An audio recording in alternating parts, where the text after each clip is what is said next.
Masih alot dan semakin intensnya komunikasi Prabowo Subianto Erlangga Hartarto.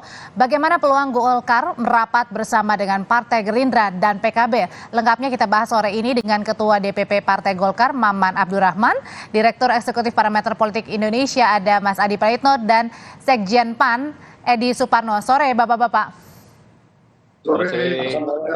Sore Mbak.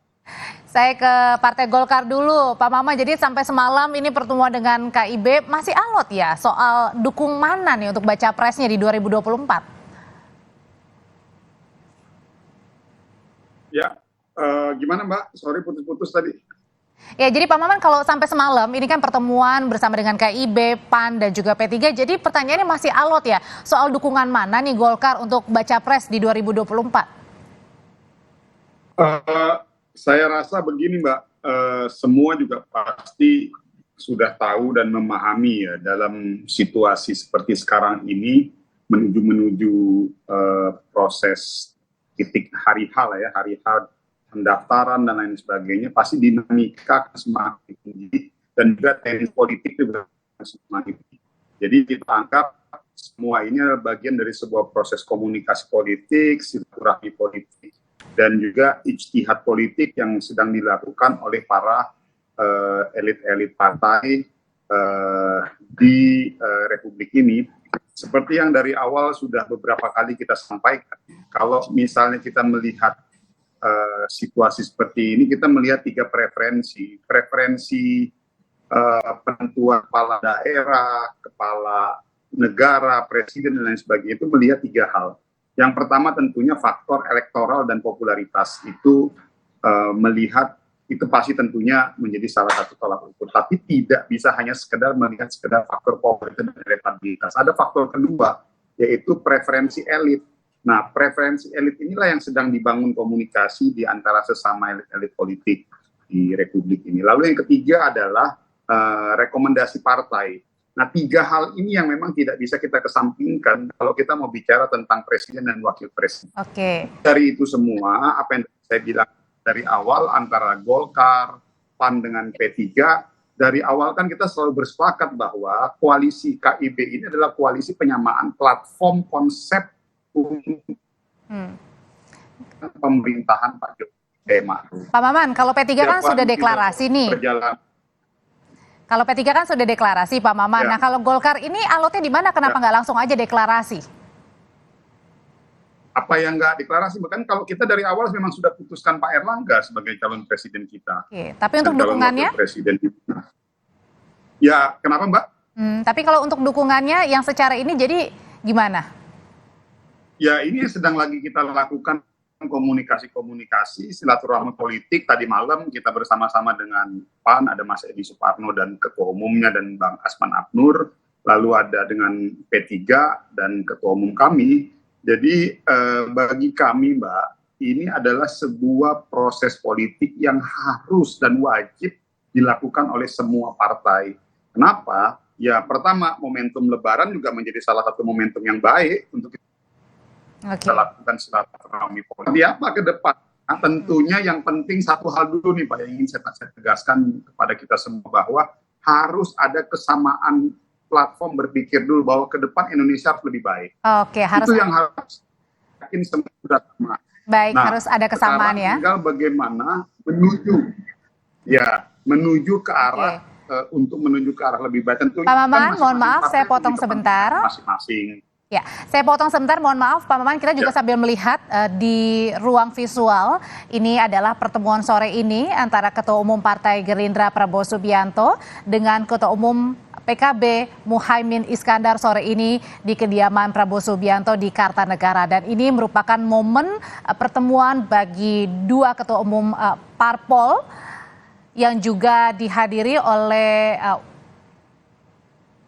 Muhammad Iryawan yang baru saja juga bergabung dengan Partai Gerindra, dan pembahasan soal apa sore hari ini pasti tidak jauh dari pembahasan bagaimana kebersamaan untuk di Pilpres 2024. Nah, saya sekarang pertanyaannya ke Sekjen PAN nih, ke Pak Edi. Pak Edi, kalau kemarin kan KIB sebenarnya ini tetap solid nggak sih setelah P3 deklarasi dan kemarin pertemuan ketiganya bersama dengan PAN dan Golkar? Saya kira kalau ada keraguan dan ada pernyataan bahwa KIB sebentar lagi bubar, KIB rapuh, KIB sudah tidak solid lagi, saya kira pertemuan kemarin itu bisa memupus semua keraguan tersebut.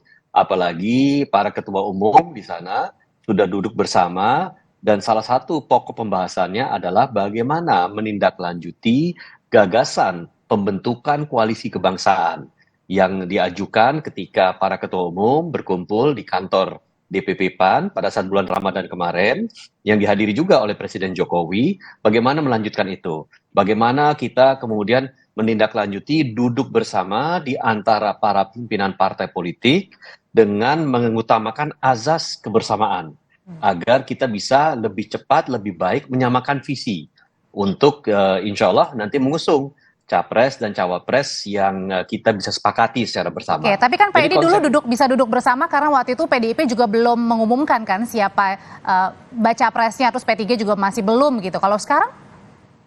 Saya kira begini, kalau kita mengedepankan azas kebersamaan itu, kita satu menghormati semua posisi partai politik. Apa yang sudah diputuskan oleh partai politik melalui mekanisme internalnya, berdasarkan kedaulatan dan independensi yang mereka miliki, tentu kita hormati. Tetapi bagaimanapun juga, selalu di dalam politik itu ada ruang untuk dialog. Nah, ruang itu yang kita buka dan ruang itu yang ingin kita siapkan agar para tokoh-tokoh pemimpin partai politik ini bisa duduk bersama. Tujuannya satu, seperti yang disampaikan oleh sahabat saya tadi Pak Maman Abdurrahman, bagaimana kita bisa menciptakan sebuah pemerintahan di 2024 untuk mencapai Indonesia yang lebih baik ke depannya.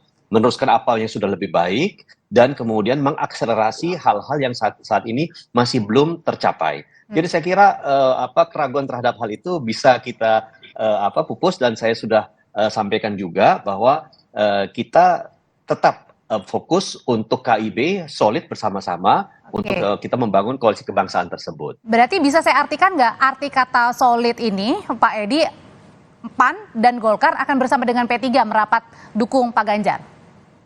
Saya kira itu adalah kesimpulan yang prematur yang disampaikan oleh Mbak, bukan oleh saya ya. Jadi saya kira masing-masing kan punya mekanisme tersendiri ya. Dan kita tentu akan hormati mekanismenya, tetapi kembali lagi kita akan duduk bersama dan di situ baru kita bisa melihat dari posisi masing-masing partai dan sejauh mana partai-partai itu mampu mengakomodir keinginan, kehendak, aspirasi dari sesama parpol yang lainnya. Oke, sekarang saya tanyakan ke Mas Adi. Mas Adi, ini Golkar dan PAN kan belum bersuara ya, kira-kira mau mendukung yang mana. Ini kira-kira di mana sih letak alotnya dari kedua parpol Golkar dan juga PAN? Ya, saya kira PAN dan Golkar itu perlu berpikir agak sedikit panjang dan kalkulatif ya soal bagaimana sikap politik mereka untuk 2024. Apakah akan melakukan hal serupa seperti yang dilakukan oleh P3, Hanura ataupun PSI yang mendukung Ganjar sebagai kandidat capres? Bagi saya nggak begitu sederhana, ya. Karena PAN ataupun Golkar ini tentu butuh momentum politik.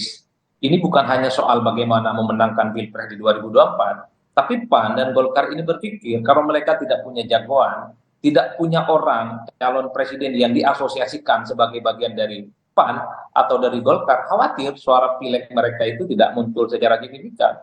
Yang kedua, saya bisa memahami kenapa PAN dan Golkar itu tidak buru-buru mengumumkan siapa jagoan Pilpres mereka, karena gabungan kedua partai ini ternyata dalam hitungan kursi di DPR saat ini kalau digabungkan ya itu cukup memenuhi ambang batas presiden 20%.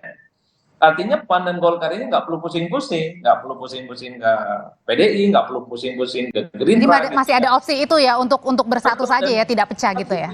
Dan bisa bikin poros sendiri. Kalau tidak salah, PAN itu kursinya 44. Ditambah kursi Golkar 84, itu kurang lebih kalau dijumlahkan bagi saya dalam kalkulasi ambang batas presiden 20% cukup.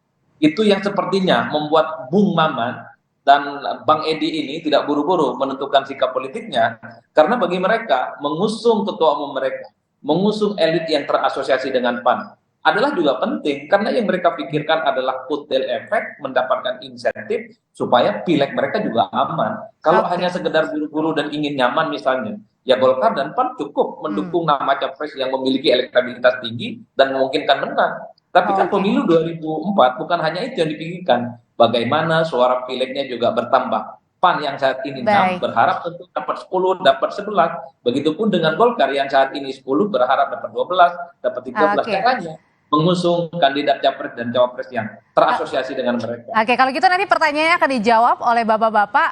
Gimana? Apakah Golkar dan PAN ini memang sengaja belum mau terburu-buru karena memang keduanya mau bikin poros baru? Usai jeda, tetaplah bersama kami di Kompas Petang.